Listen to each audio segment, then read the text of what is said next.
President Donald Trump's new national security strategy is set to be released on Monday. A copy of the document obtained by the Daily Caller reveals a stark contrast between President Trump's America First national security strategy and former President Barack Obama's most recent national security strategy in 2015. Renewed focus on Islamist terrorism. Trump's new national security strategy places an emphasis on stopping Islamist terrorism and calls it out by name. Obama's 2015 national security strategy referred to Islam just twice, once because it's part of ISIS name and once to say the administration rejected the lie that America and its allies are at war with Islam. The new national security strategy explicitly links Islamist ideology to jihadist terrorism. The United States continues to wage a long war against jihadist terrorist groups such as ISIS and Al-Qaeda. These groups are linked by a common radical Islamist ideology that encourages violence against the United States and our partners and produces misery for those under their control, the new strategy states. Trump's strategy also notes, jihadist terrorists such as ISIS and Al-Qaeda continue to spread a barbaric ideology that calls for the violent destruction of governments and the innocents they consider to be apostates. These Islamist terrorists attempt to force those under their influence to submit to Sharia law. A source familiar with the strategy's drafting process described the reference to Sharia law as a huge inclusion by the Trump administration. Watch Obama vs. Trump on Middle East and policy dumping. Climate change as a national security threat. Obama's 2015 national security strategy prioritized climate change as a national security threat.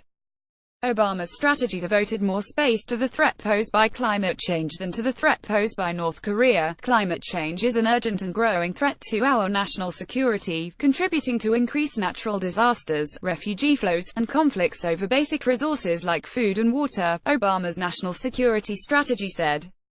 Trump's national security strategy reverses that approach and does not identify climate change as a national security threat. In fact, it goes one step further. U.S. leadership is indispensable to countering an anti-growth energy agenda that is detrimental to U.S. economic and energy security interests, the new strategy states. Given future global energy demand, much of the developing world will require fossil fuels, as well as other forms of energy, to power their economies and lift their people out of poverty. The 2015 strategy noted that the administration was working toward an ambitious new global climate change agreement, which became the Paris Climate Accords. Trump withdrew the United States from the climate deal last summer, denouncing it as a threat to American sovereignty. In what appears to be a reference to the Paris deal, Trump's new strategy states that it should be clear that the United States will not cede sovereignty to those that claim authority over American citizens and are in conflict with our constitutional framework. Iran, not Israel, is a threat to peace in the Middle East. In perhaps the sharpest contrast to Obama's national security strategy, Trump's new strategy takes a hardline stance on Iran, which it describes as the world's most significant state sponsor of terrorism. Obama's strategy emphasized the need to protect the Iran nuclear deal, a pillar of his legacy as president. Trump's strategy notes that Iran has taken advantage of instability to expand its influence through partners and proxies, weapon proliferation, and funding. It continues to develop more capable ballistic missiles, intelligence capabilities, and it undertakes malicious cyber activities. Trump's strategy states that, despite Obama officials' claims to the contrary, the Iran nuclear deal has done nothing to stop any of the above activities. These activities have continued unabated since the 2015 nuclear deal, the document states. Iran continues to perpetuate the cycle of violence in the region, causing grievous harm to civilian populations. Rival states are filling vacuums created by state collapse and prolonged regional conflict. Trump's national security strategy explicitly blames Iran, rather than Israel, for conflicts in the Middle East. For generations, the conflict between Israel and the Palestinians has been understood as the prime irritant preventing peace and prosperity in the region, the strategy states. Today, the threats from radical jihadist terrorist organizations and the threat from Iran are creating the realization that Israel is not the cause of the region's problems. States have increasingly found common interests with Israel in confronting common threats. The strategy notes that the U.S. will work with allies and partners to deter and disrupt other foreign terrorist groups that threaten the homeland, including Iranian-backed groups such as Lebanese Hezbollah. The Obama administration, in contrast, torpedoed a de-operation against Hezbollah for money laundering and narcotics trafficking in order to preserve the Iran nuclear deal, according to a bombshell report in Politico Sunday night. The report said that the Obama administration's reluctance to confront Hezbollah allowed the group to grow rapidly in size and expand its influence across Lebanon in particular and the Middle East as a whole. Immigration, ending chain migration, increasing vetting, tougher border security. Obama's 2015 national security strategy placed an emphasis on giving amnesty to illegal immigrants by giving them a pathway to citizenship, while paying lip service to the need for border security. The 2015 strategy framed the flood of illegal immigrants to the US-Mexico border as a major consequence of weak institutions and violence, and emphasized the need for America to help those countries. American leadership, in partnership with these countries and with the support of their neighbors, remains essential to arresting the slide backwards and to creating steady improvements in economic growth and democratic governance, the Obama strategy stated. Trump's strategy frames the immigration issue in terms of sovereignty, saying the U.S. affirms its sovereign right to determine who should enter our country and under what circumstances. The document emphasizes the importance of knowing and controlling who enters the country through tactics like increased vetting, ending chain migration, end the diversity visa lottery program and increase border security. The United States affirms its sovereign right to determine who should enter our country and under what circumstances.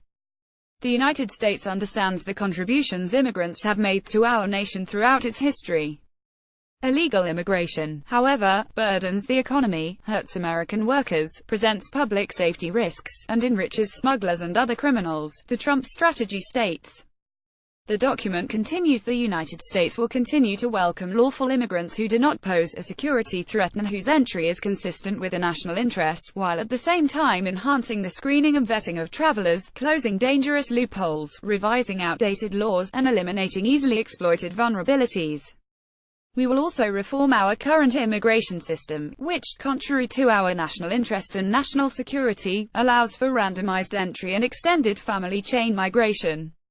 Residency and citizenship determinations should be based on individuals' merit and their ability to positively contribute to U.S. society, rather than chance or extended family connections. Two recent terrorist attacks, the October truck attack in New York City and last week's attempted bombing, were committed by individuals who entered the country through either chain migration or the diversity visa lottery program. Related, Trump's desired immigration reforms could have stopped last two terror attacks economically competing with China. President Obama's national security strategy emphasized its scope of cooperation with China on economic issues, which the administration touted as unprecedented. Trump's national security strategy rejects this approach as a failure and embraces a more competitive view of global economics. For decades, U.S. policy was rooted in the belief that support for China's rise and for its integration into the post-war international order would liberalize China, the document states. Contrary to our hopes, China expanded its power at the expense of the sovereignty of others in the region. China gathers and exploits data on an unrivaled scale and spreads features of its authoritarian system, including corruption and the use of surveillance. Under the subhead, A Competitive World, the strategy reads, China and Russia challenge American power, influence, and interests, attempting to erode American security and prosperity. They are determined to make economies less free and less fair, to grow their militaries, and to control information and data to repress their societies and expand their influence.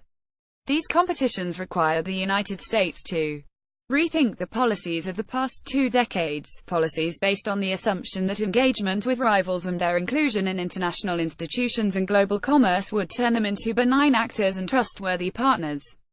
For the most part, this premise turned out to be false, the section concludes. Elsewhere in the document, the Trump administration notes that China is gaining a strategic foothold in Europe by expanding its unfair trade practices and investing in key industries, sensitive technologies, and infrastructure.